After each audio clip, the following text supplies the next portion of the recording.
네, 하나님의 말씀 보겠습니다. 사도행전 2장 1절로 4절까지 말씀. 사도행전 2장 1절로 4절까지 말씀. 네. 제가 봉독해 드리겠습니다. 여러분 그냥 스크린 보셔도 되겠습니다. 오순절 날이 이미 이름에 그들이 다 같이 한 곳에 모였더니 호련히 하늘로부터 급하고 강한 바람 같은 소리가 있어 그들이 앉은 온 집에 가득하며 마치 불의 혀처럼 갈라지는 것들이 그들에게 보여 각 사람 위에 하나씩 임하여 있더니 그들이 다 성령의 충만함을 받고 성령이 말하게 하심을 따라 다른 언어들로 말하기를 시작하니라. 아멘.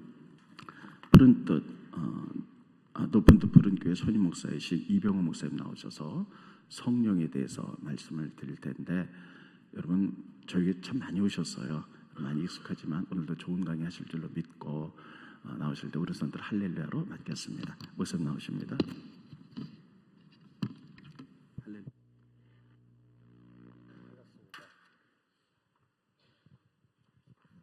네, 반갑습니다. 평안하셨습니까? 네, 이번 주하고 오늘하고 또 다음 주 두 번에 걸쳐서 성령 하나님에 대해서 여러분과 말씀 나눌 텐데요. 굉장히 중요합니다. 그리고 시간이 많지 않습니다. 그래서 핵심적인 내용만 바로 시작하려고 합니다. 제가 좀 강의 스타일이 있어요. 아시죠? 네, 모르시면 할 수 없습니다. 적응하셔야 합니다. 제 강의나 이 설교 스타일에 적응하는 시간이 20분 걸립니다. 20분이 지나면 적합니다. 하루가 지나면 중독이 됩니다. 제가 수많은 중독자를 낳았습니다. 자, 마이크 잡은 폼을 보세요. 제가 강의 좀 해본 것 같아요? 아니면 여기서 처음 하는 것 같습니까? 그렇죠. 좀 마이크 잡은 폼이 강의 좀 해본 것 같죠? 네네네. 분명히 제가 조금이라는 수식어를 썼습니다. 또 많이 했다 그러면요, 인터넷에 떠요. 이병호 교만하다고. 그래서 제가 분명히 조금 해봤습니다. 한국에서도 해봤고요. 외국에서도 좀 해봤습니다. 놀라운 사실은 남녀노소 20분 안에 적응했습니다. 만약에 20분이 지났는데도 불구하고 적응 못했다, 저한테 책임이 없습니다. 이 교회 문제가 있는 거예요. 아니, 여러분에게 문제가 있는 겁니다. 무슨 뜻이냐고요? 저는 이미 국제적으로 검증받았다 이 뜻입니다. 알아서 하십시오. 그래서 제가 12시 전까지 말씀을 나누려고 합니다. 그런데 굉장히 중요한 말씀인데 시간이 많지 않아요. 그래서 여러분에게 아주 핵심적인 내용만 딱 나누려고 합니다. 여러분 성경 66권이 다 중요합니다. 그죠? 정말로 다 중요합니다. 그런데 제가 목사로서 또 그리스도인으로서 성경 66권을 묵상하고 또 연구해 보면 더 중요한 것이 있더라는 것입니다. 다 중요한데 더 중요한 거. 저는 이것을 best of the best 이렇게 말합니다. 제가 영어도 좀 합니다. 여러분 놀라운 영어를 듣게 될 것입니다. 그래서 가장 중요하다. 그래서 best of the best 이렇게 얘기합니다. 그 이야기를 여러분과 나누려고 합니다. 근데 여러분 들어보시면 이거 처음 듣는 얘기 아닌데? 내가 신앙생활하면서 자주 듣던 얘기고 몇 번 들어봤던 내용인데 이렇게 다 생각하십니다. 그렇지만 가장 중요한 메시지이기 때문에 여러분에게 다시 한번 반복해서 나누는 것입니다. 여러분 저 같은 목사가요, 내용들을 반복해서 같은 문장이나 같은 단어를 반복해서 나눈다는 것은 어떤 의미를 가진 것인 줄 아십니까? 왜 반복해서 나누겠습니까? 어떻게 네, 반복해서 나누는 이유는요, 나눌 것이 없어서가 아니라 중요하니까. 반복하는 이유는 중요해서 그렇습니다. 예수님도요, 예수님의 사역을 보면 아주 중요한 메시지들을 반복합니다. 예를 들면 주기도문 같은 경우는 굉장히 중요한 예수님의 가르침이고 중요한 어떤 기도의 가르침이잖아요. 예수님께서 주기도문을 반복해서 가르치셨어요. 성경을 사복음서를 읽어보면 예수님이 사역을 시작하시면서 초반기에 주기도문을 한번 가르치세요. 그리고 사역이 끝날 때쯤에서 십자가 못 박혀 죽으시기 전에 주기도문을 한 번 더 제자들에게 가르치십니다. 예수님께서도요, 이렇게 해서 중요한 메시지들이나 포인트들을 중요하니까 반복해서 이렇게 제자들과 사람들에게 가르치는 모습들을 봅니다. 이렇게 중요한 것은 반복되어진다. 그래서 저는 그것을 뭐라고 말하냐면 경건이라고 말합니다. 여러분 아시겠지만 경건은 어떻습니까? 하늘에서 떨어지나요? 경건은 땅에서 솟아납니까? 여러분 경건의 은사라고 들어봤습니까? 제가 오랫동안 성령 강의를 하고 은사에 대한 말씀들을 나눴습니다. 하지만 경건의 은사는 듣도 보도 못했습니다. 경건은요 하늘에서 떨어지지 않아요. 경건은 땅에서 솟아나지 않습니다. 경건은 은사도 아닙니다. 그럼 경건은 어떻게 가능한 것입니까? 경건은 무엇입니까? 성경에 보면요 경건은 훈련을 통해서 가능하다 이렇게 말합니다. 또는 경건은요 연습을 통해서 가능하다 이렇게 말합니다. 여러분 훈련과 연습은요 다른 말로 말하면 저는 반복이다 이렇게 말합니다. 또 다른 성경에 보면 연단을 통해서 가능하다 이렇게 말합니다. 여러분 경건은요 하늘에서 떨어지지 않아요. 경건은 땅에서 솟아나지 않습니다. 경건은 은사도 아닙니다. 경건은 끊임없는 훈련과 연습, 이걸 다른 말로 말하면 반복이다 이렇게 말합니다.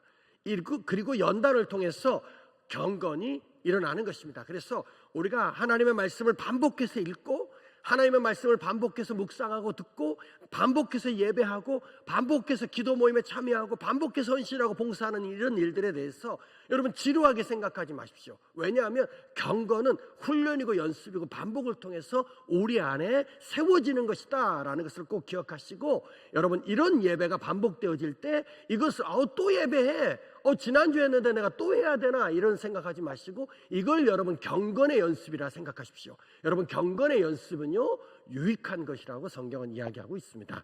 자, 그렇다면 가장 중요한 얘기를 이제부터 해야 합니다. 베스트 오브 더 베스트입니다. 여러분 이 세상에서 가장 뛰어난 교사가 있었습니다. 그가 누굽니까? 이 세상에서 가장 완벽한 교사가 있었습니다. 이 세상에서 가장 훌륭한 교사가 있었습니다. 그가 누구죠? 그렇죠, 예수 그리스도. 예수님은요 이 세상에서 가장 완벽하고 가장 뛰어나고 가장 온전하며 가장 훌륭한 교사였습니다. 여러분 그 예수께서 공생애를 살았습니다. 성경학자들은 예수님의 공생애를 3년하고도 6개월이었다 이렇게 얘기합니다. 자, 3년 6개월 동안 예수님이 공생애를 살았는데요, 이 3년 6개월 동안 예수님의 공생애가 뭔지는 알고 계시죠? 네, 한마디로 요약하면 공생애다, 그리스도 메시아로서의 삶을 공생애다 이렇게 말합니다. 성경학자들은 공생애가 3년 6개월이었다 이렇게 말합니다. 자, 이 3년 6개월 동안 예수님이 어떤 사역을 하셨습니까? 예수님의 사역 말입니다. 영어로 표현하면 미니스토리. 제가 영어 좀 한다고 그랬죠? 여러분 제 영어가 들리세요? 여기 영어 좀 하시는 분들이 다 앉아 계신 거예요. 자, 예수님의 사역이 뭐였을까요? 그렇죠. 네. 마태복음 4장에 보면 세 가지로 예수님의 사역을 요약합니다. 첫 번째는 그렇죠, 가르치시고, 두 번째는 뭐겠습니까? 복음을 전파했겠죠. 그럼 세 번째는 뭐죠? 그렇죠, 치유하는 사역을 하셨습니다. 자, 성경에 보면 예수님의 공생애간 동안에 예수님의 사역은 이렇게 중요하게 세 가지였다 이렇게 말합니다. 그런데 여러분 성경을 묵상해 보면 예수님의 공생애간 동안에 이 세 가지보다 더 중요하고 긴급하고 시급한 사역이 적어도 한 가지가 더 있었다는 것입니다. 그것이 뭘까요? 가르치는 것보다 더 중요하고 복음을 전파하는 것보다 더 중요하고 치유하는 것보다 더 중요한 예수님의 사역 말입니다. 네, 먹이시고 반응하는 것은 아름답고 존경한 것입니다. 하지만 제가 원하는 대답은 안 해요. 여러분 제가요 여러분과 더 가까이 가잖아요. 그럼 훨씬 더 이 강의가요 역동성이 있습니다. 근데 이렇게 좀 떨어져 있어가지고 좀 아쉽긴 해요. 안 해매다. 제 강의 스타일에 적응하셔야 합니다. 네, 제가 오랫동안 청년들을 양육하고 훈련시키고 사역을 했습니다. 그래서 제가요 딱 스타일이나 말하는 말투나 이런 게 약간 청년스럽지 않습니까? 제가 나이는 50대 중반입니다. 하지만 저는 아직 청년이다 이렇게 생각합니다. 그래서 가끔 설교하거나 강의하다 제가 반말합니다. 그래서 혹시 제가 반말이 툭 튀어나오면 싸가지 없다 이렇게 생각하지 마시고, 제가 습관적으로 청년들하고 사역을 하다 보니까 좀 그런데요, 절대로 이번 주하고 다음 주는 제가 조심하도록 하겠습니다. 제가 절대로 반말하지 않고 존댓말로 제가 강의를 하도록 하겠습니다. 자, 가르치고 복음을 전파하고 치유하는 것보다 더 중요한 사역, 물론 먹이시는 사역 굉장히 중요합니다. 하지만 제가 원하는 성령 강의와 방향이 맞지 않다 얘기한 거지 틀렸다고 얘기한 거 아니니까 절대 상처받지 마십시오. 한 분만 더 얘기해 보십시오. 이거보다 더 중요한 예수님의 사역이 뭐였을까요? 네, 제가 얘기하도록 하겠습니다. 왜? 시간이 없으니까. 이거보다 더 중요한 예수님의 사역은요, 제자 양육입니다. 많은 성경학자들이요, 가르치는 사역과 제자 양육은 따로 분리해서 이야기하고 있습니다. 자, 그럼 물어볼게요. 여러분, 어렵지 않습니다. 왜 예수님의 공생애간 동안에 가장 중요한 예수님의 사역이 제자 양육이었을까요? 여러분, 띵크해야 합니다. 띵크해야 합니다. 그리스도인은요, 저는 두 가지로, 저한테 그리스도인이 뭐냐 이렇게 물어보면 두 가지로 정의를 내리고 싶어요. 첫 번째는 생각하는 사람, 두 번째는 자기를 돌아보는 사람. 이 사람이 그리스도인입니다. 그래서 항상 그리스도는 생각하고 주님을 생각하는 것이에요. 말씀을 생각하는 거예요. 그리고 자신을 돌아봐야 합니다. 그리고 내가 정말 예수 그리스도와 함께 십자가 못 박혀 죽었는지를 꼭 돌아봐야 합니다. 그 사람이 그리스도인이다. 저는 그렇게 생각합니다. 그래서 제가 띵크하라고 말하는 것입니다. 자, 왜 제자 양육일까요? 이유는 딱 단순합니다. 예수님의 공생애가 짧다는 것을 예수님이 안다는 것입니다. 예수께서 십자가 못 박혀 죽으심으로 말미암아 한 번의 죽음으로 말미암아 온 인류의 죄를 대속 구속하신다는 예수님의 이 놀라운 사역을 예수님이 알까요, 모를까요? 당연히 알아요. 그런데 하나님 아버지의 최종적이고 궁극적인 뜻이 뭡니까? 땅 끝까지 가서 복음이 증거되어지는 거예요. 아시아에도 복음이 전해지는 거 하나님의 뜻이라는 겁니다. 아프리카에 복음이 전해지는 거 하나님의 뜻입니다. 유럽에 복음이 전해지는 거 하나님의 뜻이에요. 근데 예수께서 아프리카도 아시아도 유럽도 갔습니까? 못 갔습니까? 못 갔어요. 그러면 누군가는 예수님을 대신해서 아프리카도 유럽도 아시아도 가서 복음을 증거해야 한단 말입니다. 그 누군가가 누구라는 것입니까? 예수님이 아니면 누구죠? 그렇죠. 당연히 제자들이죠. 그러니까 예수님의 공생애간 동안에 그 제자들을 양육하고 훈련하고 제자화 삼는 것이 얼마나 중요한 예수님의 사역인지 예수님이 알까요, 모를까요? 당연히 아시죠. 자, 그러면 이렇게 중요한 제자 양육을 예수님이 어떻게 하셨습니까? 예수님의 제자 양육의 방법 말입니다. 한마디로 말하면 모델이 되어 주셨습니다. 여러분, 모델이 뭡니까? 예를 들면 그리스도인 제자들이요, 그리스도인은 이렇게 사는 것이구나 라는 것을 어떻게 배웠다는 것입니까? 예수 그리스도의 가르침을 통해서 배웠습니까? 그 말 틀리지 않아요. 맞아요. 하지만 더 정확하게 얘기하면 예수 그리스도의 삶을 보고 그리스도인이 이렇게 사는 것이구나 라는 것을 깨달았다는 것입니다. 여러분, 저는 교육학을 전공하지는 않았습니다. 하지만 가장 뛰어난 교육 방법 중에 한 가지가 무엇인지 알아요. 이건 세상에서도 인정하는 방법입니다. 뭘까요? 그렇죠. 본이 되어주는 겁니다. 이건 모델링이 되어주는 것입니다. 선생이 가르치고 그 가르친 대로 사는 것입니다. 여러분 같은 부모가 자녀들에게 가르치고 그 가르친 대로 사는 것입니다. 이것보다 더 뛰어난 교육 방법 세상에서도 많지 않다, 이렇게 말합니다. 자, 보세요. 굉장히 중요한 얘기입니다. 가장 뛰어난 교사가 예수, 그분에게 있어서 가장 중요한 사역이 제자 양육이었습니다.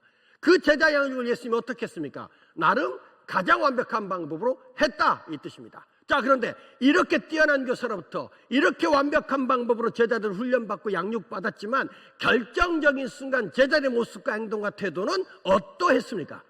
여러분, 오해하지 마세요. 예수님의 제자 양육이 잘못됐다, 이 얘기하려는 것이 아니에요. 오늘 우리가 살펴봐야 할 성령 충만이 무엇인지, 왜 예수께서 제자들에게 예루살렘을 떠나지 말고 성령의 충만함을 받으라고 말씀하셨는지, 왜 우리가 성령의 충만함을 받아야 되는지에 대한 정확한 이유를 설명하기 위해서 이 말씀을 여러분과 지금 나누고 있는 것입니다. 자, 가장 뛰어난 교사 예수로부터 가장 완벽한 방법으로 제자도 훈련받았습니다. 하지만 결정적인 순간 제자들은 세상도 사람도 관계도 두려움도 자기 안의 연약함이나 열등감도 이겼습니까? 못 이겼습니까? 우리가 알고 있죠? 못 이겼어요. 여러분, 성경 곳곳에요, 제자들의 모습이 언급되어 있습니다. 여러분, 마태복음 26장에 보면은요, 여러분 찾지 마세요. 분명히 있어요. 네, 안 찾고 계시는군요. 훌륭합니다, 여러분. 네, 목사님이 찾으라고 하면 찾고, 아무 말 하면 안 찾는 거죠? 네네, 대단합니다. 네, 마태복음 26장에 보면 왜 제가 찾지 말라고 했냐면요, 얘기 제가 하잖아요. 그럼 여러분, 신앙생활 좀 해보신 분들은 이 얘기 많이 듣던 얘기입니다. 들었던 얘기입니다. 무슨 내용입니까?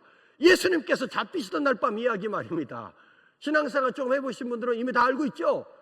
그날 제자들 어떻게 했습니까?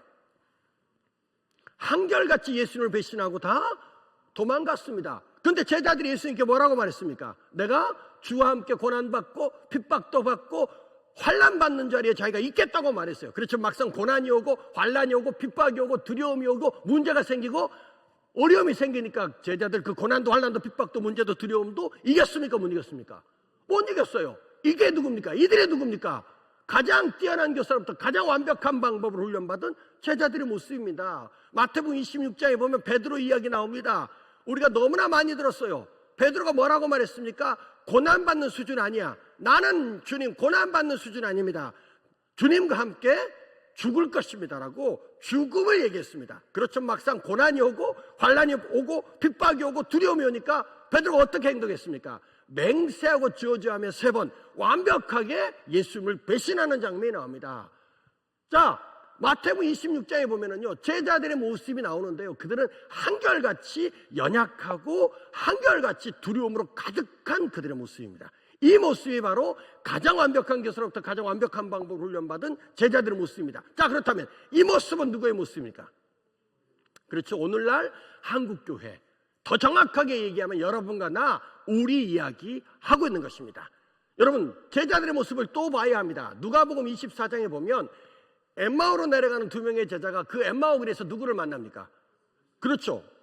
여러분 아시는 것처럼 부활하신 예수를 만났습니다. 그런데 그들이 예수를 알아봤습니까? 못 알아봤습니까? 못 알아봤어요. 여러분 생각해보세요. 상식적으로 생각해보세요. 여러분 같으면 3년을 같이 살았어요. 그리고 4일 5일 헤어졌다 길에서 만났는데 아유 모르겠는데 누구세요? 이게 상식적으로 이해가 됩니까? 이해가 안 돼요. 그런데 성경에 보면 못 알아봤다 이렇게 기록되어 있습니다. 자, 왜 못 알아본 것입니까? 부활하신 예수님을 그들이 길에서 만났는데 그들이 예수님을 만났지만 알아보지 못했어요. 왜 못 알아본 것입니까? 생각해야 합니다. 아, 부활하신 예수께서 변장을 하고 가면을 쓰고 나타났어. 그래서 제자들이 못 알아본 것입니까? 아니에요. 그러면 부활하신 예수님의 부활이 천사로서 영으로서의 부활이었어요. 그래서 제자들이 못 알아본 것입니까? 아니에요. 여러분 성경 어디에도 예수 그리스도의 부활이 천사로서 영으로서의 부활이었다고 말하고 있지 않아요. 원래 육체의 모습 그대로 부활했습니다. 여러분 믿으십니까? 그래서 우리는 부활절 때마다 무슨 얘기하는 것입니까? 빈 무덤에 대한 이야기를 하는 것입니다. 성경적으로도요, 예수 그리스도의 부활이 원래 육체의 모습의 부활이었다고 곳곳에서 증거합니다. 한 가지만 예를 들어볼게요. 여러분 요한복음 20장을 보십시오. 나중에 보시면 부활하신 예수께서 제자들에게 나타났죠. 그때 그 자리에 누가 없었습니까? 도마가 없었어요. 그 부활하신 예수를 만난 제자들이 누구를 만납니까? 그 이후에 도마를 만나서 말하는 거예요. 도마야, 우리 선생님이 살아나셨다. 다시 사셨다고 말합니다. 그러니까 도마가 뭐라고 말합니까? 말도 안 돼. 어떻게 죽은 자가 살아나? 상식적으로 생각해봐. 죽은 자가 살아나? 과학적으로 설명해봐. 죽은 자가 살아나? 의학적으로 증명해봐. 어떻게 죽은 자가 살아나? 죽은 자는 살아날 수 없다고 생각해요. 근데 여러분 마가복음을 여러분 통으로 읽어보면 마가복음에 보면 적어도 예수께서 3번 이상 제자들에게, 아니 도마에게 예수 그리스도의 고난과 예수 그리스도의 죽음과 예수 그리스도의 부활에 대해서 설명했습니다. 도마가 그걸 들었어요. 그렇지만 도마는 철저하게 현실주의자입니다. 철저하게 실증주의자예요. 그래서 도마가 뭐라고 말합니까? 실증주의자가 하는 말이 이거예요. 내가 그 손과 옆구리, 왜? 도마가 봤거든. 못 박힌 손을 봤거든. 옆구리 창에 찔린 거 봤거든. 그래서 내가 그 손과 옆구리를 보고 만져보고 확인해갔다고 말합니다. 이게 도마입니다. 근데 참 놀라운 것은 8일 뒤에 그 제자들의 모임에 예수님 부활하신 예수님이 또 나타나셨어요. 근데 참으로 놀라운 것은 8일 전에 도마가 그렇게 고백한 것을, 내가 그 손과 옆구리를 만져보고 믿겠다고 고백한 것을 예수님이 옆에서 들으신 분처럼 도마에게 가서 말합니다. 손과 옆구리를 보이면서 고난받은 흔적, 육체의 모습이죠. 그리고 뭐라고 말합니까? 만져보라는 것입니다. 확인하라는 거예요. 그리고 믿음 없는 자가 되지 말고 믿는 자가 되라 이렇게 말합니다. 그러니까 도마가 나의 주 나의 하나님이십니다라고 고백을 해요. 그러니까 너는 보고 믿느냐? 보지 않고 믿는 자가 더 복되도다. 우리가 더 복됩니다. 우리는 안 봤는데도 믿잖아요. 할렐루야. 예, 주님이 기뻐하시는 믿음이라는 뜻입니다. 자, 만약에 예수 그리스도의 부활이 천사로서 영으로서 부활이었다면 만질 수 있습니까? 없습니까? 고난 흔적이 있어요? 없어요? 없는데 예수님이 만지라고 말씀하세요. 그리고 영으로서 부활이었다면 드실 수 없는데 예수께서 계속해서 제자들과 함께 드시는 장면들이 곳곳에서 나옵니다. 무슨 뜻입니까? 예수를 때 부활은 천사로서 영으로서의 부활이 아니라 원래 육체의 모습 그대로 부활했다는 것을 곳곳에서 증거한단 말입니다. 그런데 그 예수를 길에서 제자들이 만났어요. 근데 못 알아봅니다. 왜 못 알아보는 것입니까? 누가복음 24장을 읽어보면 여러분 이렇게 힌트가 있어요. 힌트가 이렇게 말합니다. 그들의 눈이 가리워져서 예수인지 알아보지 못했다, 이렇게 되어 있습니다. 자, 질문 들어갑니다. 띵크하고 대답하세요. 제자들의 눈을 가린 게 뭘까요? 설마 아폴로 눈병이 그들의 눈을 가렸을까? 그건 아니겠죠? 무엇이 그들의 눈을 가렸을까요? 여러분 띵크해야 합니다. 그게 우리의 모습이기 때문에 우리가 우리를 돌아봐야 하기 때문에 제가 묻는 거예요. 그들의 눈을 가린 것은 의심입니다. 불신앙이에요. 불순종입니다. 그리고 슬픔과 낙심과 좌절과 절망과 미래에 대한 두려움이 그들의 눈을 가렸습니다. 여러분 이 표현 이해되세요? 슬픔과 낙심과 좌절과 절망과 미래에 대한 두려움이 눈을 가렸다. 이 표현이 이해되십니까? 되세요? 제가요, 할렐루야, 제가 초등학생들, 초딩이라고 말하죠. 초딩한테 가서 물었습니다. 야, 니네들 슬픔과 낙심과 좌절과 절망과 미래에 대한 두려움이 눈을 가렸다. 이 표현 이해되냐? 초딩들이 이해 못한대. 그죠? 제가 중딩한테 가서 물었습니다. 여러분 중딩이 누군지 알죠? 무슬림보다 더 무서운 애들이 있어요. 차라리 무슬림에게 복음을 전하는 것이 훨씬 쉬워요. 중딩은요 벽입니다. 벽. 오유 무지합니다. 중학교 교사 선생님 이 안에 계시면 정말 그분 위로받고 격려받아야 합니다. 교회 교사, 특별히 교회 교사, 학교 선생님들도 물론 너무너무 소중하고 그렇지만 아무 대가 없이 헌신하는 교사들이 있어요. 특별히 중고등부 교사 선생님들 만나시거든. 여러분 주변에 있잖아요. 여러분 꼭 격려해 줘야 합니다. 정말 요즘 중딩 고딩요 정말 어려운 친구들입니다. 그런데 그들을 사랑으로 또 자신의 희생과 헌신으로 섬긴다는 것은 복된 일입니다. 왜 그 중딩, 무슬림보다 더 어려운 중딩을 우리 선생님들이 섬기는 줄 아십니까? 예수님 때문이라고 여러분 꼭 생각하셔야 합니다. 그래서 꼭 위로해 주셔야 합니다. 중딩한테 가서 물었습니다. 야, 니네들 슬픔과 낙심과 좌절과 절망과 미래에 대한 두려움이 눈을 가렸다. 이거 이해되냐? 이해 못한대. 고딩한테 가서 물었어요. 고딩. 야, 니네들 고딩이 뭔지 알죠? 슬픔과 낙심과 좌절과 절망과 미래에 대한 두려움이 니네 눈을 가렸다. 이거 이해되니? 이해 못한대. 제가 청년들, 대학생들, 20살, 21살짜리 대학생들에 가서 물었습니다. 야, 니네들 슬픔과 낙심과 좌절과 절망과 미래에 대한 두려움이 눈을 가렸다. 이거 이해되니? 여러분 대학생들이 뭐라고 말한 줄 알았어요? 20살, 21살짜리 친구들이 이해된다는 거야. 제가 깜짝 놀랐습니다. 제가요 목사의 마음으로 얘네들 이거 이해 못했으면 좋겠다 이런 마음이 정직하게 있었습니다. 근데 20살, 21살밖에 안 된 대학생들이, 청년들이 슬픔과 낙심과 좌절과 절망과 미래에 대한 두려움의 눈을 가린다는 이 표현을 이해한다는 거야. 여러분 얼마나 마음이 짠한 줄 아십니까? 니네들은 그거 몰랐으면 좋겠다 이런 마음이 정직하게 자리 있었단 말입니다. 있어서 무슨 뜻입니까? 20살, 21살밖에 안 된 친구들이 안다는 거야. 뭘 알아요? 슬픔과 낙심과 좌절과 절망을 안다는 거예요. 20살짜리 대학생이 그걸 경험했다는 것이, 그것이 기성세대로 살아가는 저에게 그것이 얼마나 마음이 어려운지. 네가 이걸 아니? 몰랐으면 좋겠다 이런 마음이 있습니다. 여러분 한국에서요 청년으로 사는 거 엄청 어렵고 두렵습니다. 여러분 더 놀라운 얘기 해볼까요? 예수 믿는 청년으로 사는 것은 한국에서요 훨씬 더 어렵고 힘든 일입니다. 여러분 어마어마하게 어려운 일입니다. 저는 그렇게 생각이 돼요. 그래서 여러분 주변에 예수 믿는 청년들 만나거든. 야, 내가 너만한 나이 때는 내가 40일 새벽 기도했어. 내가 일주일 금식도 했어. 모든 헌신 봉사 다 했어. 이런 얘기 하지 마세요. 그러면 청년들이 뭐라고 말하는 줄 아세요? 그분을 꼰대라고 말해요. 그래서 꼰대짓 한다고 이렇게 얘기해요. 저도 여러 번 들었습니다. 그 소리. 우리 세대에서 신앙생활 할 때와 또 지금 청년의 이때의 이 어려운 상황 속에서 신앙생활 하는 것이 많이 달라요. 그래서 내 생각, 내 기준, 내 경험으로 지금의 어떤 세대 청년들을 자꾸 판단하고 정죄하고 그리고 걔네들을 푸시하면 걔네들 정말로 갈 데가 없습니다. 제 눈으로 보고 우리 여러분들의 눈을 볼 때 우리 청년들의 신앙이 정말 연약하고 부족해 보여요.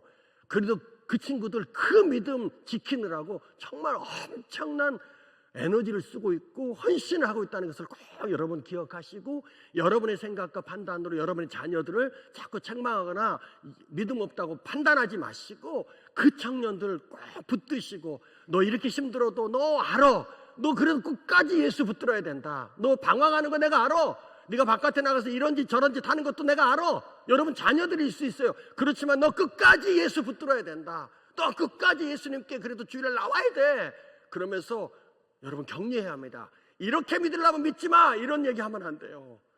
절대 안 됩니다.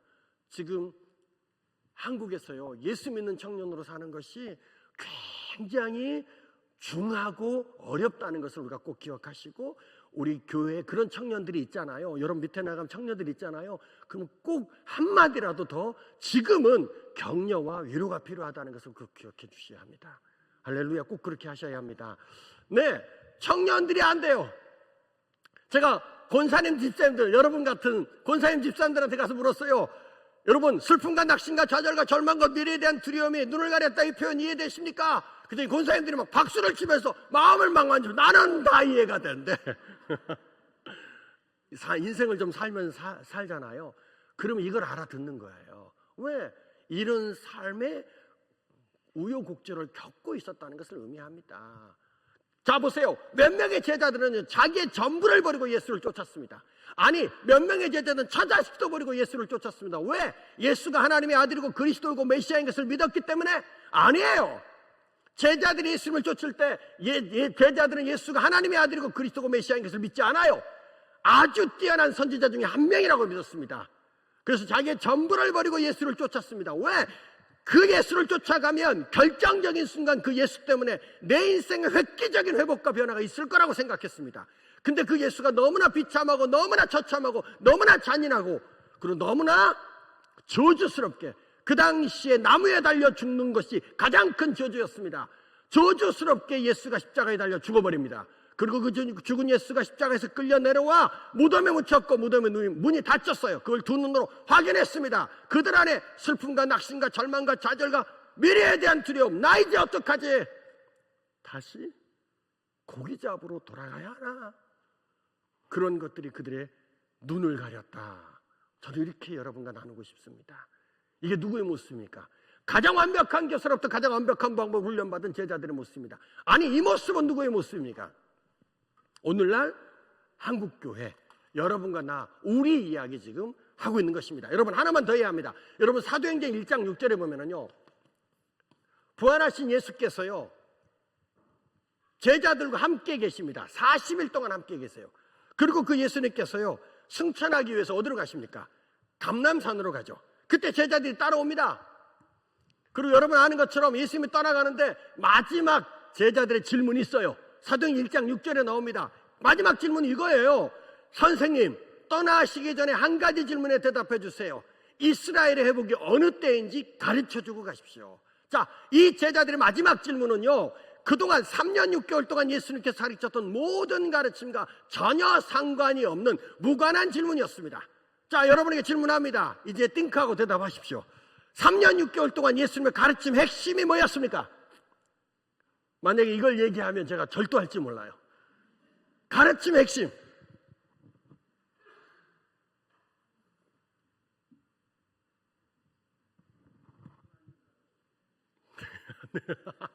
네, 우리 목사님. 할렐루야. 아유, 제가 절도할 뻔했어요. 성도님들이 했다면 절도하겠지만 목사님은 당연하죠. 네, 가르침의 핵심, 하나님의 나라와 하나님의 영광이었습니다. 수많은 사람들이요 예수님을 협박하고 미혹하고 조롱하고 조종하고 학대하고 심지어 십자가 못 박혀 죽였습니다. 그렇지만 예수님의 가르침의 핵심은 절대로 바뀌지 않아요. 변하지 않아요. 오직 하나님의 나라와 하나님의 영광을 이야기했습니다. 자, 이 하나님의 나라와 하나님의 영광이라는 이 가르침의 핵심을 제자들이 몇 년을 들었습니까? 3년을 들었습니다. 한국 속담으로 표현하면 귀에 못이 박히도록 들었습니다. 그런데 그 예수님께서 떠나가는 그 마지막 순간 제자들의 마지막 질문의 내용이 무엇입니까? 하나님의 나라와 하나님의 영광이었습니까? 아니에요. 이 마지막 질문은요, 그 당시 모든 유대인들이 그토록 궁금해하던 그 질문입니다. 어떤 질문입니까? 정치적인 질문이었습니다. 자, 이제 예수님께서 떠나가면 다시는 제자들은 육체의 모습으로 예수를 만날 수 없어요. 굉장히 중요한 순간입니다. 그때 제자들이 마지막 질문을 던지는데, 그 마지막 질문은 예수님이 3년 6개월 동안 가르쳤던 모든 가르침과 전혀 상관없는 정치적인 질문이었습니다. 자, 이 질문으로 미루어 짐작해 보는 겁니다. 예수님이 떠나는 그 순간까지 제자들의 관심은 하나님의 나라입니까? 세상입니까? 제자들 훈련됐습니까? 안 됐습니까? 제자 된 것 같아요? 안 된 것 같아요? 그들의 관심은 여전히 세상에 있습니다. 자, 그러면 여러분, 예수님 승천하면 됩니까? 안 됩니까? 왜 말씀을 안 하세요? 됩니까? 안 됩니까? 안 되죠. 왜? 서두에 말씀드렸죠. 예수님을 대신해서 누가? 제자들이 땅끝까지 가서 복음을 증거해야 할 그 사람들이에요. 근데 그 제자들이 지금 예수님이 떠나가는 순간까지 변화됐어요? 안 됐어요? 회복됐어요? 안 됐어요? 그럼 책임감 있는 예수님 승천하면 됩니까? 안 됩니까? 안 되죠. 만약에 제가 예수님이었다면 저는 이 마지막 질문을 듣는 순간 뚜껑 열릴 것 같아요. 제 묵상한 얘기를 잠깐 하는 거예요. 나 같으면 뚜껑 열려. 그럼 저 같으면 이렇게 얘기할 거예요. 나 승천 보류. 그리고 베드로도 일러봐. 내가 너 그렇게 가르쳤냐? 아우 답답해. 도마도 일러봐. 아우 답답해. 어떻게 니네들이 땅끝까지 가서 하나님 나라를 선포할 수 있겠니? 나 승천 보류. 저 같으면요, 제자들 데리고 광야로 들어갑니다. 들어가서 해병대 훈련이라도 시킬 거예요. 그래서 제자 되고 훈련되고 변화되었다 싶었을 때 사명 주고 저 같으면 승천할 것 같아요. 그런데 예수님은 저와 전혀 다른 분입니다. 제자들 마지막 질문으로 미루어 짐작해 봤을 때 그들은 변화되지 않았어요. 회복되지 않았어요. 제자 되지 못했습니다. 근데 예수님 어떡하세요? 떠나가십니다.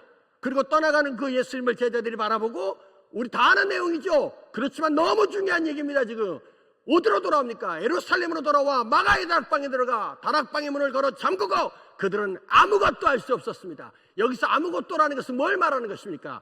증인으로서의 사명 말입니다. 그 마가의 다락방 안에 기도도 있었고 교제도 있었고 나눔도 있었고 섬김도 있었고 예배도 다 있었어요. 하지만 제자들은 무엇이 두려워서, 세상이 두려워서 그 마가의 다락방의 문을 열고 나갈 수 없었습니다. 여기까지가 여러분 사도행전 1장입니다. 근데 여러분 사도행전 2장을 딱 보십시오. 그러면 갑자기 그 제자들이 그 닫혔던 마가의 다락방의 문을 걷어박차고 뛰쳐나갑니다. 그리고 그들이 그토록 두려워하던 세상을 향해서, 유대를 향해서 소리치기 시작해요. 너희가 십자가에 못 박혀 죽였던 그 나자렛 예수가 하나님의 아들이고 그리스도고 메시아고 예언의 완성이고 구원의 성취라고 말합니다. 그리고 배신자 베드로가 이렇게 설교합니다. 회개하고 예수 믿고 성령의 충만함을 받아라. 여러분, 어떤 일이 났습니까? 하루에 3,000명의 유대인이 회개하고 주께로 돌아오는 기적이 일어났습니다. 할렐루야. 여러분, 사도행전 1장까지만 해도 제자들은 세상도 사람도 관계도 두려움도 자기 안의 연약함이 열등감도 이겼습니까? 못 이겼습니까? 그런데 사도행전 2장을 딱 보면 한순간에 제자들이 세상도 사람도 관계도 두려움도 자기 안의 연약함이 열등감도 뛰어넘어서 능력 있는 그리스도의 삶을 적시로 살아냅니다. 도대체 이들에게 무슨 일이 일어난 것입니까? 무슨 일이 났습니까? 몰라? 반말 안 해야 되는데. 모르세요? 다 아는 내용입니다. 하지만 이것이 오늘날을 살아가는 한국교회 성도들에게 가장 중요한 메시지라고 저는 확신합니다. 그래서 베스트 오브 더 베스트 반복해서 얘기하는 것입니다. 그들에게 일어난 한 가지 사건은 사도행전 2장 1절부터 4절의 역사입니다. 우리 다시 한번 본문 읽었지만 다시 한번 읽겠습니다. 사도행전 2장 1절부터 4절. 그러면 우리가 성경을 찾아서 읽도록 하겠습니다. 한 목소리 읽겠습니다. 시작. 오순절 날이 이미 이름에 그들이 다 같이 한 곳에 모였더니 호련히 하늘로부터 급하고 강한 바람 같은 소리가 있어 그들이 앉은 온 집에 가득하며 마치 불의 혀처럼 갈라지는 것들이 그들에게 보여 각 사람 위에 하나씩 임하여 있더니 그들이 다 성령의 충만함을 받고 성령이 말하게 하심을 따라 다른 언어들로 말하기를 시작하니라. 할렐루야. 자, 이들에게 일어난 사건이 뭡니까? 한 가지 사건이 있습니다. 그것이 뭐죠? 성령 충만이었습니다. 제자들이 성령 충만 받자마자 그들은 세상도 사람도 관계도 두려움도 자기 안의 연약함이 열등감도 뛰어넘어서 능력 있는 그리스도인의 삶을 즉시로 사는 것입니다. 제자들의 삶을 바꿀 수 있었던 한 가지 사건은 성령 충만이었다는 것입니다. 그래서 예수께서 요한복음 16장에서 고난받기 전입니다. 요한복음 16장에서 제자들에게 이렇게 말씀하세요. 내가 너희에게 실상을 말하노니 내가 떠나가는 것이 유익하다 이렇게 말했습니다. 자, 여러분 상식적으로 생각해 보세요. 제자들에게 유익한 것이 뭡니까? 스승인 예수가 함께 있는 것인가요? 아니면 떠나가는 것입니까? 함께 있는 거예요. 근데 예수께서 요한복음 16장에서 생뚱맞게 뜬금없이 내가 너에게 사실을 말하는데 내가 떠나가는 것이 유익하다고 말했습니다. 왜 그렇습니까? 왜? 이유는 딱 하나, 예수님이 떠나가야만 누구를 보낸다는 것입니까? 보혜사 성령을 보낸다는 것입니다. 여기서 아주 중요한 포인트가 나오죠. 성령을 누가 보낸다? 예수 그리스도. 그 성령께서 너희 가운데 임하시면 그 성령의 계시와 조명, 다른 말로 말하면 밝히 드러내심을 통해서 너희가 누구를 알게 된다는 것입니까? 예수 그리스도 나를 알게 된다는 것이에요. 그리고 그 성령이 무엇이 되어서 능력이 되어서 너희를 사로잡으면 그 성령의 능력에 의해서 너희가 세상도 사람도 재정도 결혼도 관계도 직장도 너희 안에 연약함이나 열등감도 뛰어넘어서 능력 있는 그리스도의 삶을 살게 된다는 것입니다. 이걸 누가 아십니까? 누가 아세요? 여러분 대답 못하면 다시 시작할 겁니다. 왜? 베스트 오브 더 베스트니까. 이걸 누가 아세요? 예수 그리스도가 알아요. 근데 이걸 누구는 몰라? 누구는 몰라? 그렇죠. 제자들은 모릅니다. 언제까지 모르죠? 성령이 임하시기 전까지 몰라요. 근데 성령이 임하시니까 성령께서 가르치시고 생각나게 하시고 깨닫게 하시고 밝히 드러내시니까 그때 비로소 제자들이 아하, 성령이 임하시니까 성령이 가르치시고 생각나게 하시고 깨닫게 하시고 밝게 드러내시니까 그때 비로소 제자들이 아하. 여러분 좀 언더가 좀 스탠드 됩니까? 굉장히 중요한 얘기를 하고 있어요 지금. 무슨 뜻입니까? 아하, 이게 무슨 뜻입니까? 보세요.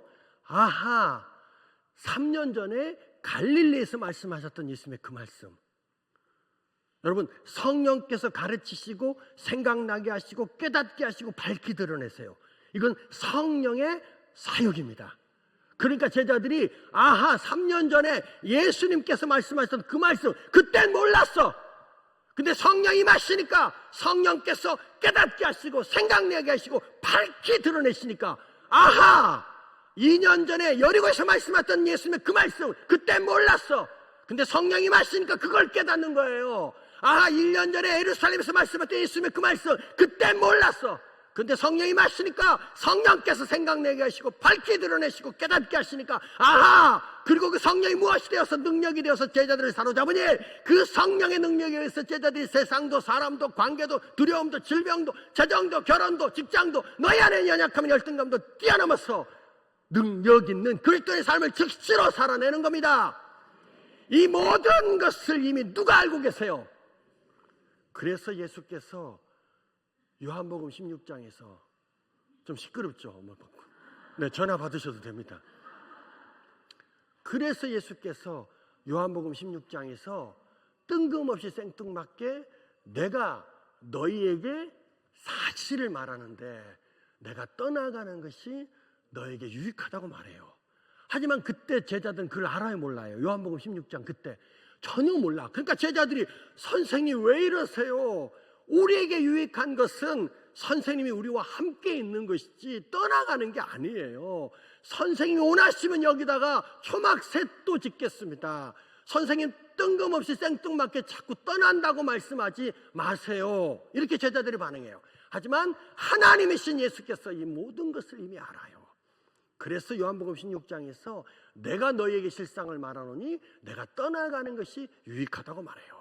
그래서 여러분 예수님 떠나가시잖아요. 그리고 10일이 못 돼서 약속하신 보혜사 성령을 마가의 다락방에 보냈습니다. 그리고 그 성령이 임하시니까 그 성령에 의해서 제자들이 그 모든 상황과 환경을 뛰어넘는 능력 있는 그리스도의 삶을 즉시로 살아내는 것입니다. 할렐루야. 자, 여러분 정리합니다. 능력 있는 그리스도의 삶의 조건이 뭡니까? 저처럼 신학교를 졸업하고 목사가 되면 능력 있는 그리스도의 삶을 살게 되는 것입니까? 신앙생활을 40년, 50년에서 권사님이 되고 장로님이 되면 능력 있는 그리스도의 삶을 살게 되는 건가요?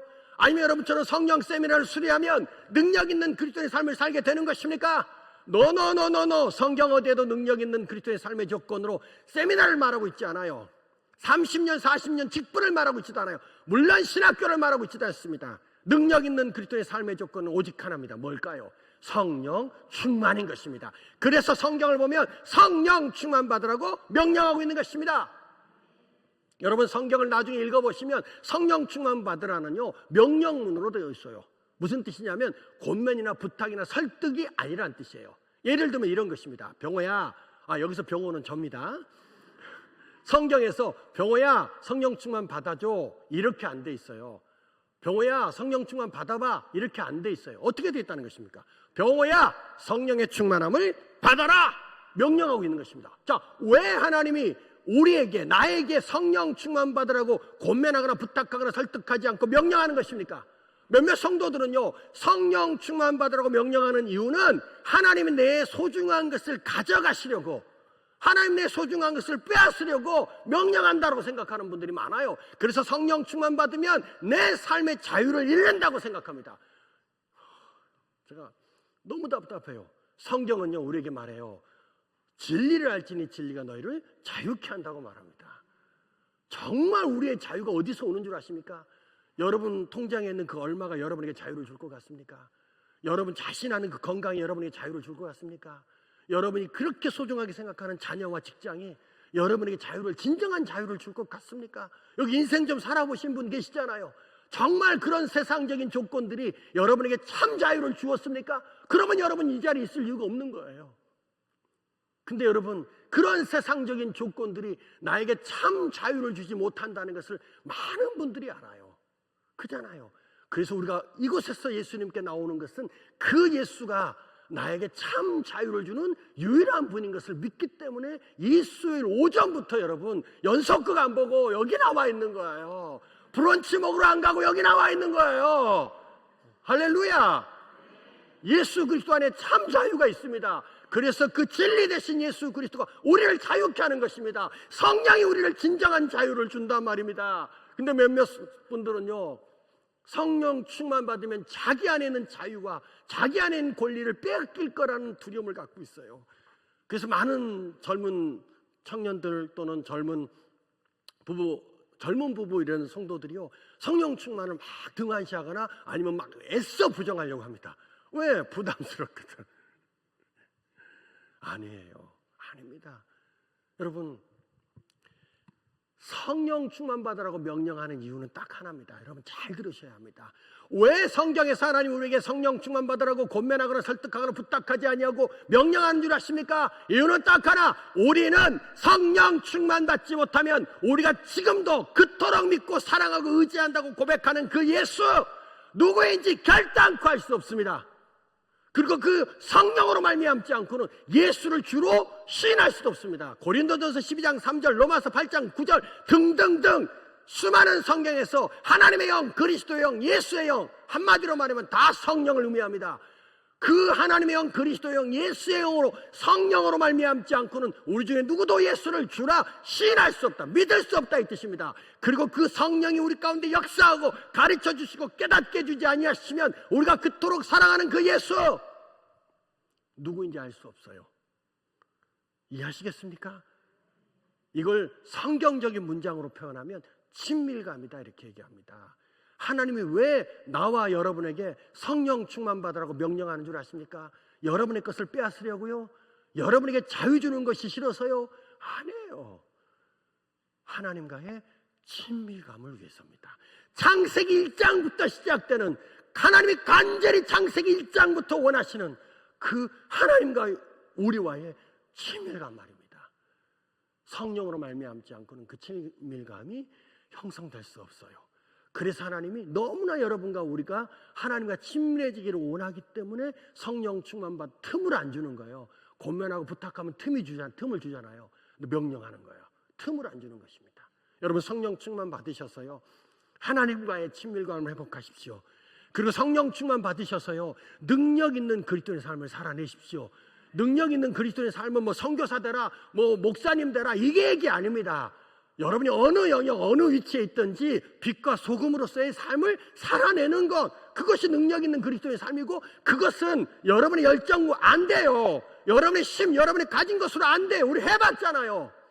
여러분의 열정과 여러분이 가진 것, 여러분의 능력으로 여러분 며칠을 버티셨습니까? 버틸 수가 없어요. 오직 성령이 우리와 함께 하실 때 우리는 그런 삶을 살아낼 수 있다는 것입니다. 자, 그렇다면 여러분 성령 충만이 뭡니까? 여기서 중요한 얘기를 이제 해야 합니다. 성령, 이게 베스트 오브 더 베스트 나눴다면 그럼 성령 충만이 뭡니까? 성령 충만에 대한 명확한 정의를 여러분에게 두 가지로 얘기합니다.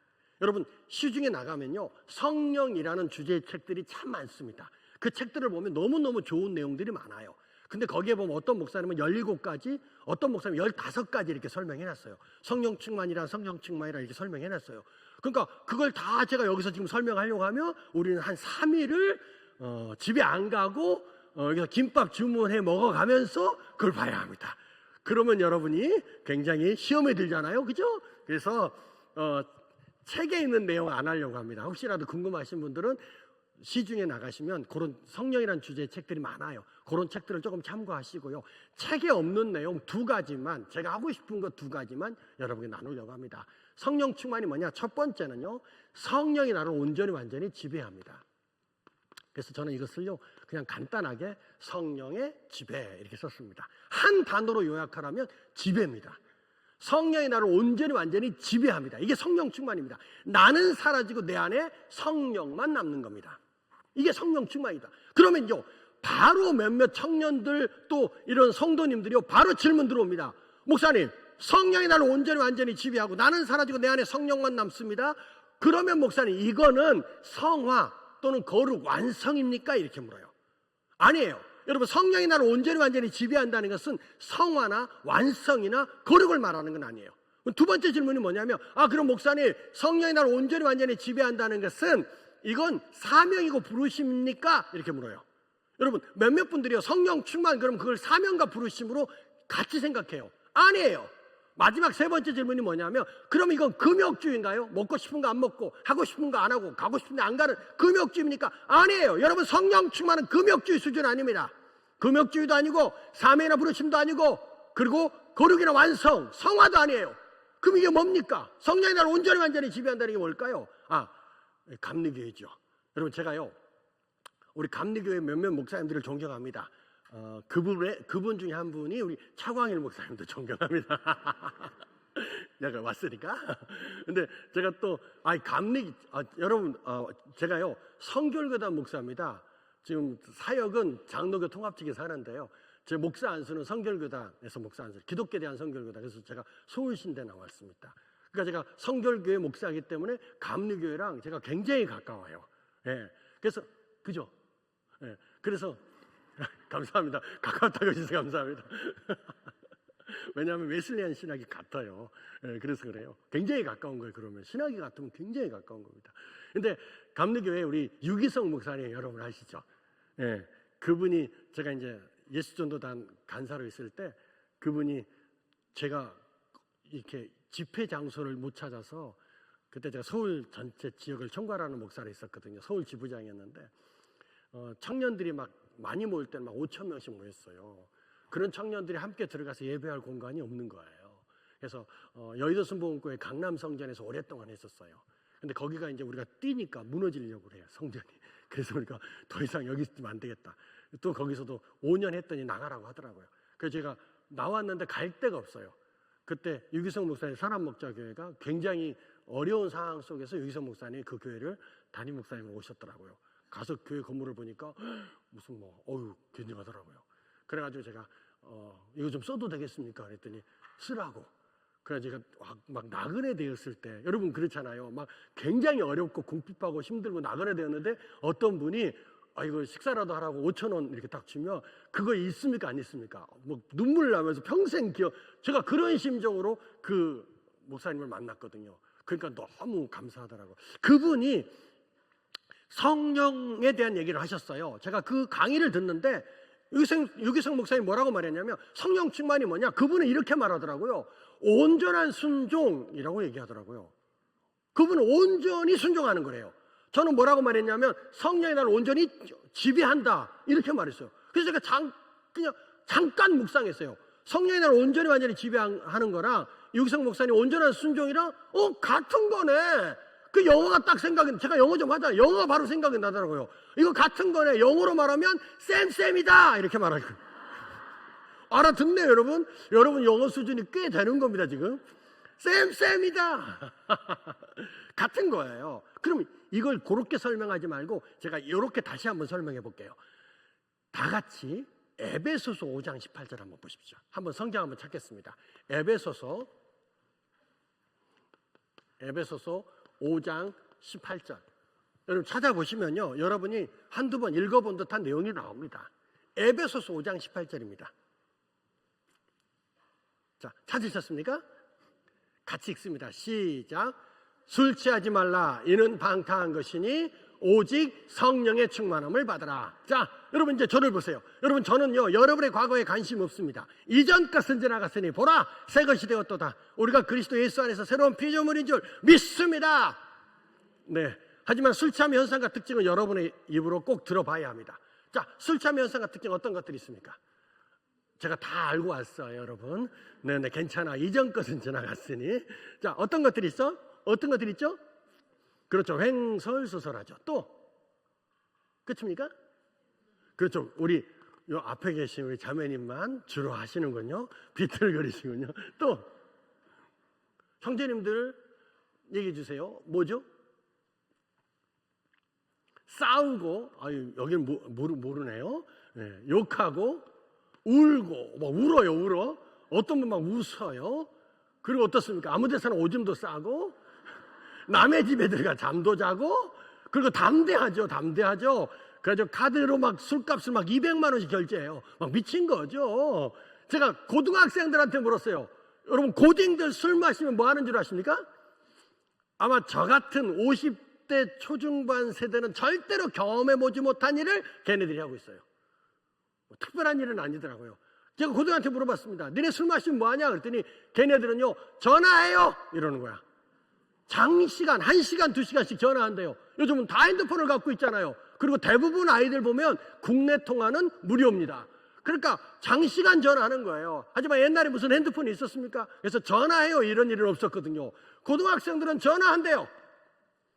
제가 어떤 집회에 가가지고요 물었어요. 술 취함 현상의 특징이 뭡니까? 싸우고 욕하고 울고 오줌 싸고 토한다. 더러운 얘기 나와요. 토한다 막 다 나왔어요. 근데 뒤에 앉아있던 50대 초반의 형제님이 이렇게 말했습니다. 개다! 이렇게 말했습니다. 개가 된다. 그날 다 뒤집어졌어요. 그 이후로 누구도 말하지 않았습니다. 저도 더 이상 묻지 않았어요. 짐승이 나오는데 더 이상 무슨 말을 합니까? 자, 여러분 지금 이렇게 중요한 시간에 지금 제가 술 취함 현상과 특징을 설명하고 싶은 겁니까 지금? 아니에요. 자, 이 내용을요 제가 이렇게 설명해 볼게요. 들어보세요. 술이 내 생각을 지배합니다. 이거죠. 술이 내 언어를 지배합니다. 이거죠. 술이 내 감정을 지배합니다. 이거죠. 술이 내 의지를 지배합니다. 이거죠. 술이 내 행동을 지배합니다. 이거 맞습니까? 맞아, 이겁니다. 성령 충만이 뭐라는 것입니까? 성령이 내 생각도, 성령이 내 언어도, 성령이 내 감정도, 성령이 내 의지도, 성령이 내 행동도 성령의 지배를 받는 것입니다. 성령이 생각하는 것을 생각하고, 성령이 주는 것을 말하기 시작하고, 성령이 주시는 마음을 품고 행동하기 시작할 때 성령의 충만함을 받았다! 라고 말하는 것입니다. 여러분 좀 언더가 좀 스탠드 됩니까? 동감이 좀 되세요? 이 설명의 원조가 누구일 것 같습니까? 이병호가 아닙니다. 이 설명의 원조는 저는 사도 바울이라고 확신합니다. 사도 바울이요 에베소 지역을 도착해 봤습니다. 그때 에베소 지역은요 술 취함과 우상 숭배, 음란함과 방탕함이 가득한 항구 도시였습니다. 거기서 사도 바울이요 거룩한 분노를 느껴요. 그리고 어떡합니까? 복음을 전하기 시작해요. 기적이 일어났습니다. 그 에베소 지역에서 사도 바울이 전하는 복음을 듣고 술 취하고 방탕하고 음란하고 우상 숭배하던 자들이 그들이 회심을 하고 누구에게로 돌아갑니까? 하나님께로 돌이켜요.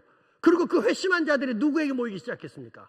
당연히 사도 바울에게 모이기 시작해요. 그래서 사도 바울이 에베소 교회를 개척을 하고 거기서 2년 6개월 2년 넘게 목회를 했습니다. 그 사도 바울이 지금 에베소 교회 성도들에게 이렇게 목회를 하고 있는 거예요. 자, 여러분, 그럼 한번 설정을 해봐야 돼요. 시간이 많이 없지만 그래도 할 건 한번 해야지. 이렇게 설정합니다. 여기가 지금 에베소 교회라고 생각해요. 그래서 여러분들은 에베소 교회 성도들이에요. 술 취함과 음란함과 방탕함과 우상숭배로 가득했던 에베소 교회 성도들 설정하는 겁니다. 그러면 당연히 저는 뭐가 될까요?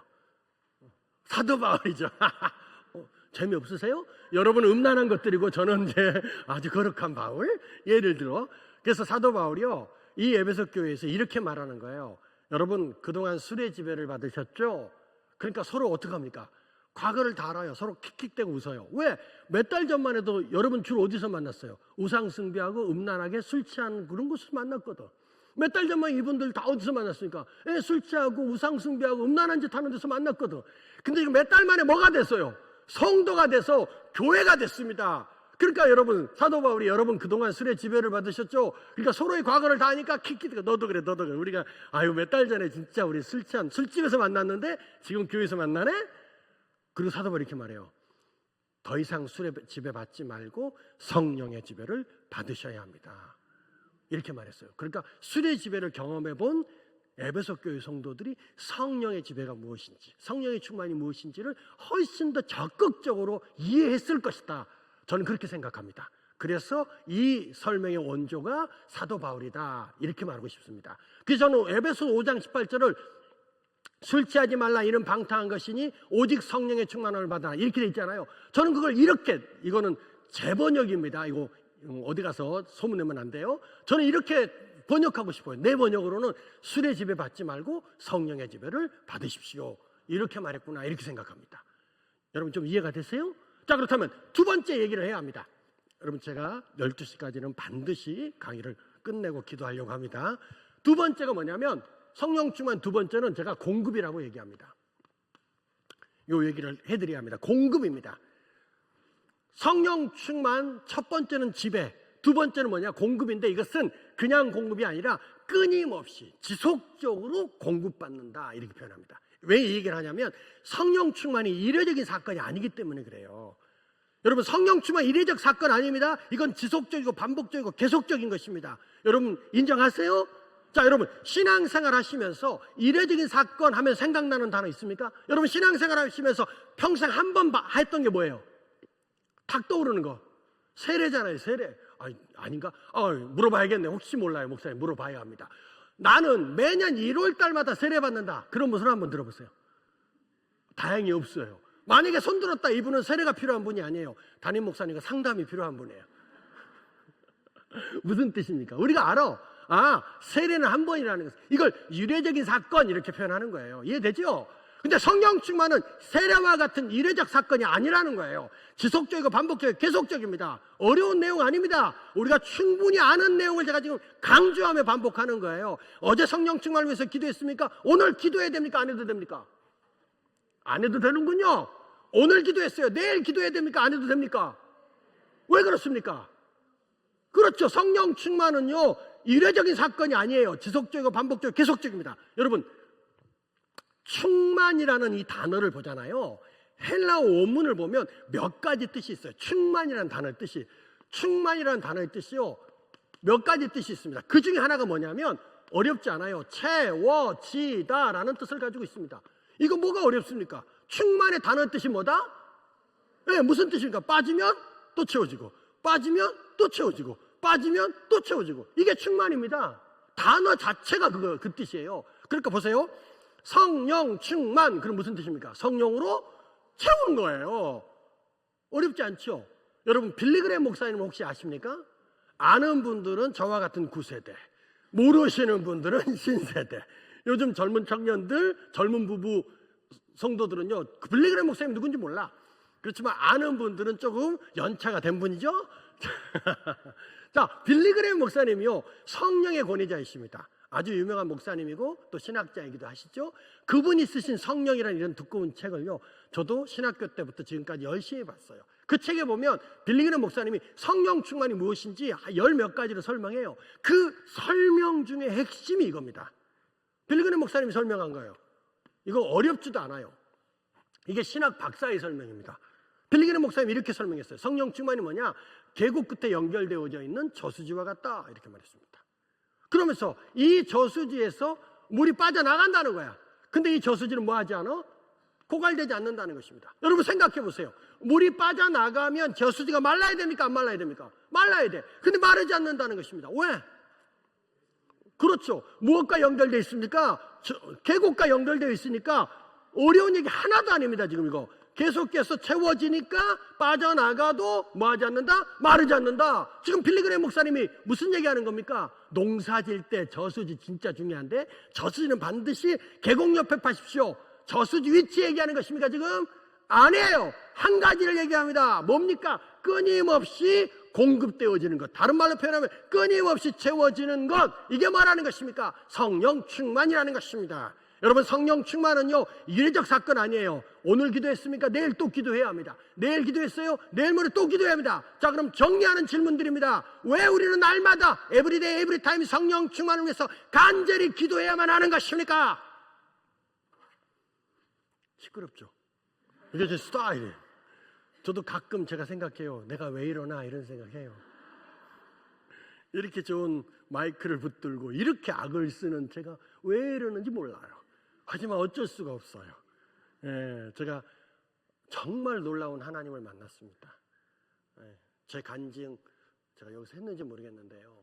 정말 저는 제 인생에 가장 어둡고 슬프고 두려웠던 그때 제가 그 성령님 하나님 만났습니다.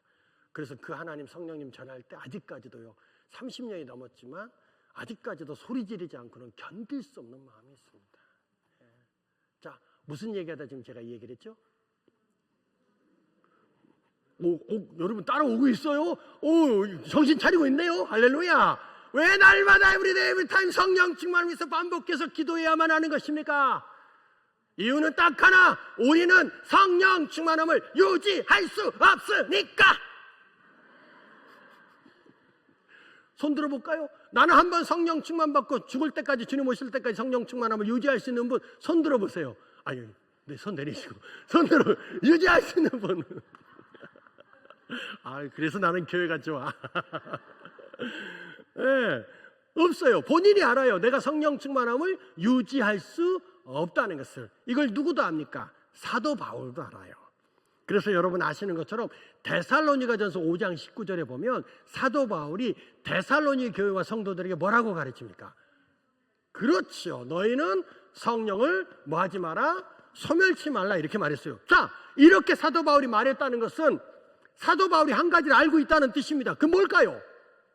성령이 소멸될 수도 있다는 것입니다. 여러분, 성령이 소멸됩니다. 그러니까 사도 바울도 교회와 성도들에게 성령을 소멸치 말라고 말했죠. 여러분, 표준 세번역 성경에 보면 소멸이라는 단어를 이렇게 번역했어요. 성령의 불을 꺼트리지 마십시오. 무슨 뜻입니까? 불이 확 붙었다가 확 사그라졌을 때 소멸됐다, 이렇게 말하는 거예요. 자, 성령이 소멸되어집니다. 그럼 성령이 소멸되는 이유가 뭘까요? 많아요. 그렇지만 아주 중요한 핵심 포인트 3가지만 얘기합니다. 첫 번째는 근심입니다. 자, 여러분이 질문합니다. 띵크하고 대답하세요. 여러분, 근심 있습니까? 없습니까? 있습니까? 없습니까? 있습니까? 예수님이 누구인지 좀 생각하셔야죠. 자, 예수님이 누구인지 제가 고백할 거예요. 맞으면 아멘 하시면 됩니다. 예수님은요, 우리의 환난 날의 피난처가 되십니다. 예수님은 우리의 능력이고 소망이십니다. 우리의 참된 목자이세요. 우리의 인도자이십니다. 여러분을 사랑하시는 분이에요. 생각했습니까?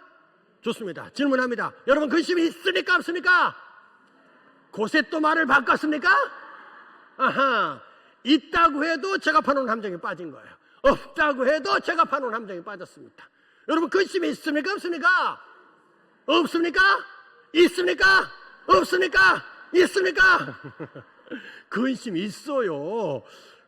근심 없는 사람 어디 있습니까? 지금 공동묘지에 누워 있어요. 살아있는 사람에게 근심이 있을 수 있고 근심이 있습니다.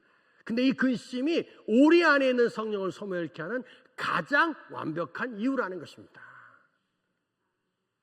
자, 여러분, 왜 저 같은 목사가요 성령을 소멸케 하는 첫 번째 이유로 근심을 이야기할까요? 중요한 메시지가 있어서 이야기하는 것입니다. 여러분, 우리에게 근심 있습니다. 자, 여러분 진도 나가볼까요? 자, 예수님이 우리에게 근심 있는 걸 알까요, 모를까요? 근데 뭐 하지 마라 하셨습니까? 어쩌라는 것입니까? 근심 있는 걸 뻔히 알면서 뭐 하지 마라? 어쩌라는 거야? 자, 근심하지 말라고 말씀하셨다면 우리는 숨어서 근심하다 죽었을 것입니다. 그런데 그 근심을 이길 수 있는 방법이 무엇인지 가르쳐 주세요. 그게 요한복음 14장 1절입니다. 다 같이 요한복음 14장 1절 여러분 한번 찾아봐요. 왜? 어려운 말씀 아닐걸요. 여러분 몇 번 들어본 말씀일 겁니다. 요한복음 14장 1절 찾으신 분이요, 시간 없으니까 큰 목소리로 한번 읽어주세요. 요한복음 14장 1절 한번 읽어주세요.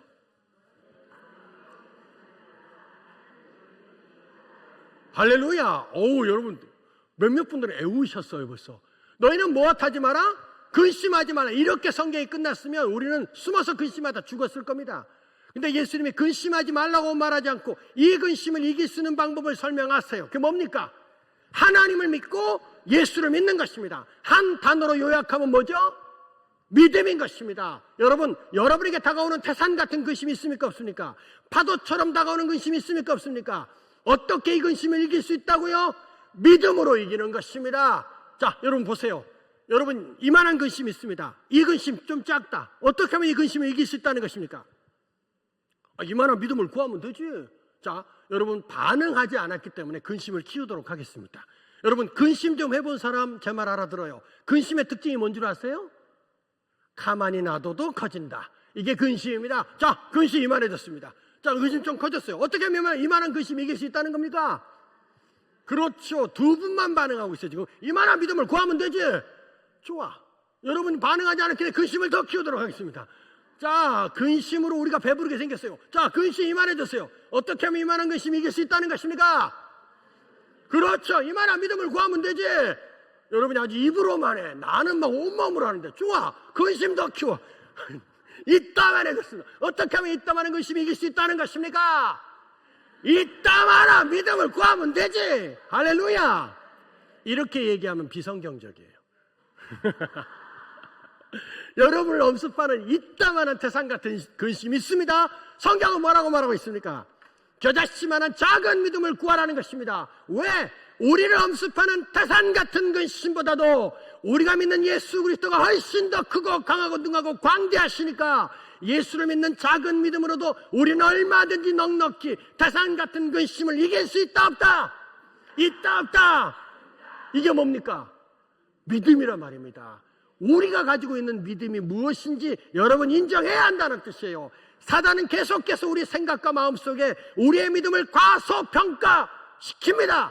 그렇지만 우리 안에 겨자씨만한 믿음이 있습니까? 그러면 예수님이 뭐라고 말했습니까? 산을 들어 바다로 옮길 수 있다고 말하고 있습니다. 믿음이 우리를 엄습하는 태산 같은 근심을 이길 수 있는 하나님의 능력입니다. 여러분 이 찬양 들어봤습니까? 믿음이 이기네, 믿음이 이기네, 주 예수를 믿음이 온 세상 이기네. 여러분 이 찬양 들어봤습니까? 이 찬양이 무엇을 얘기하고 있는 것입니까? 믿음이 이긴다는 것입니다. 무엇을? 우리가 그토록 두려워하는 이 세상 말입니다. 여러분들이 그토록 힘들어하는 이 세상 말입니다. 여러분들이 그토록 눈치 보며 전전긍긍해하는 이 세상 말입니다. 이 세상을 무엇이 이긴다는 것입니까? 여러분 제발 좀 기억하십시오. 믿음이 이긴다는 것입니다. 왜? 이 세상보다도 여러분 우리가 믿는 그 예수가 훨씬 더 크고 강하고 능하고 광대하시기 때문에 예수를 믿는 작은 믿음으로도 우리는 얼마든지 넉넉히 세상을 이길 수 있다 없다? 있다 없다. 이게 믿음입니다. 할렐루야. 주님께서 우리에게 그 믿음이 있다고 말씀하세요. 여러분 쫄지 마, 두려워하지 마십시오. 자, 오늘 강의를 정리합니다. 왜 제가요 성령을 소멸케 하는 첫 번째 이유로 심각한 죄를 언급하지 않고 이런 근심 따위를 얘기하는 겁니까? 다 이유가 있어서 그래요. 수많은 그리스도인들이요, 정상적인 그리스도인들은요, 죄에 대한 태도가 어떻습니까? 미워하거나 싸우려고 하나 피하려고 하는 태도를 가지고 있어요. 근데 여러분, 근심에 대한 여러분의 태도는 어떻습니까? 받아들이고 인정하고 용납해요. 어떤 권사님은요, 근심 없으니까 그걸 근심해요. 네. 여기서 좀 세 분 계세요, 그런 분 지금. 죄에 대한 우리의 태도는 싸우거나 미워하거나 피하려고 하는 태도를 가지고 있어요. 근데 많은 그리스도인들이요, 근심에 대한 태도는 어떤 줄 아십니까? 받아들이고 인정하고 용납해요. 이렇게 우리가 아무 생각 없이 받아들이고 인정하고 용납하는 이 근심이 우리 안에 있는 성령을 소멸케 하는 가장 완벽한 이유라는 것입니다. 그 제가 이렇게 소리치고 가고 싶어요. 어떻게? 여러분, 죄와 싸우듯이, 죄를 미워하듯이 근심과 싸우시며 미워하시기를 바랍니다. 어떤 그리스도인도 근심과 싸우지 않더라고요. 그래서 제가 근심과 싸우라고 이 얘기하는 것입니다. 자, 돌아옵니다. 그렇지만 우리에게 근심이 있어요, 없어요? 있어요. 이거 근심한다고 제가 지금 염려하고 걱정한다고 지금 책망하는 건가요? 아니에요. 우리 안에 성령을 소멸케 할 만한 이유가 있어요, 없어요? 있어요. 그러므로 우리는 오늘도 무엇을 위해서? 성령 충만을 위해서 간절히 뭐 해야 된다는 겁니까? 기도해야 합니다. 정말입니다. 여러분, 성령 충만은요, 기도해야 합니다. 기도하지 않으면 아무런 일도 일어나지 않아요. 성령 충만을 위해서 기도해야 합니다. 그래서 이 시간 함께 통성으로 기도하고 싶습니다. 여러분, 함께 우리가요, 두 가지를 위해서 기도할 겁니다. 여러분 안에 근심 있고 염려와 걱정과 두려움이 있습니까? 적용하는 거예요. 말씀을 적용하는 거예요. 이렇게 기도하십시오. 하나님, 나에게 믿음을 더하여 주시옵소서. 내가 믿음이 없습니다. 내가 믿나이다. 예수가 그리스도고 능력이고 생명이고 소망인 것을 내가 믿나이다. 하나님, 내게 믿음을 더하여 주시옵소서. 혹시 근심 가운데 빠져 있는 분 계세요? 두려움과 염려 가운데 미래에 대한 두려움으로 가득한 분 여기 계십니까? 그럼 믿음을 구하는 기도를 하고 싶습니다. 그러고 난 다음에 저랑 한 가지를 더 기도해야 합니다. 이 시간 다 같이 믿음을 달라고, 주여 내가 믿나이다, 이런 기도 함께 하고 싶습니다. 다 같이 주여 한번 외치고 같이 기도하십시다.